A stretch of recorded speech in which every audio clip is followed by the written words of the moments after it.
mail. The president has voted by the U.S. mail. Many of his top people have voted by the mail. Why is he trying to prevent ordinary Americans from voting by mail?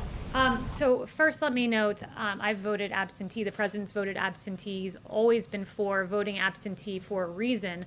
What he is not for is mass mail-in voting, or perhaps, to make it even clearer, mass mail-out voting, where everyone on the voting rolls is mailed out a ballot. Voting rolls in Los Angeles County, for example, you have 117% of the county registered to vote. How does that even make sense? It doesn't. And that would mean that in the least 17% of the ballots floating around would be subject to potential fraud. So that's what the president is standing firmly against, but he has always been for absentee for a reason.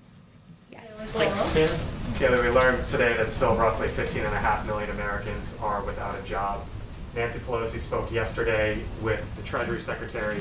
Seemingly there was no progress on that call for the 15.5 million Americans and millions others who could absolutely care less about the politics of it all.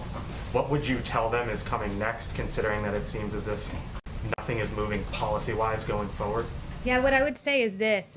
Secretary Mnuchin said yesterday, I am willing to move forward with legislation that provides funds to schools, childcare, food, vaccines, hospitals, PPP for small businesses, rental assistance, broadband, airports, state and local government assistance, and liability protection for universities, schools, and businesses. He's been unmistakable, this administration has and this president has.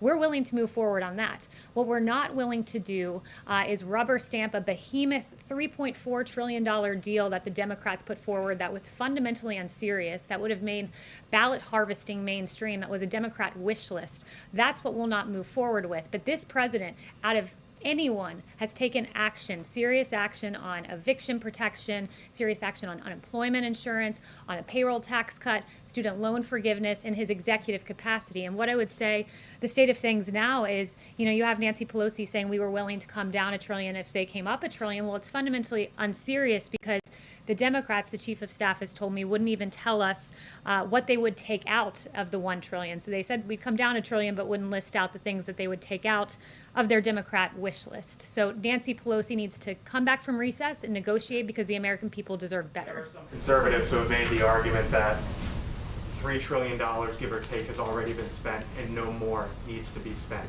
If there isn't a deal that is viable, is the White House of the position that since $3 trillion has been spent, it's okay, we don't need to spend any more? No, the president is all about what is best for America's families. He wants to see funding for our schools, direct payments to Americans. He's protected the American people in every way he can in his executive capacity.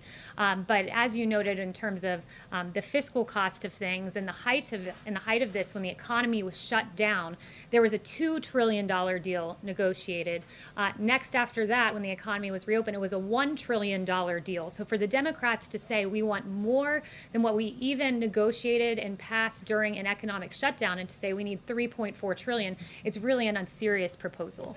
Kevin. Thank you, Kaylee. Your reaction to unemployment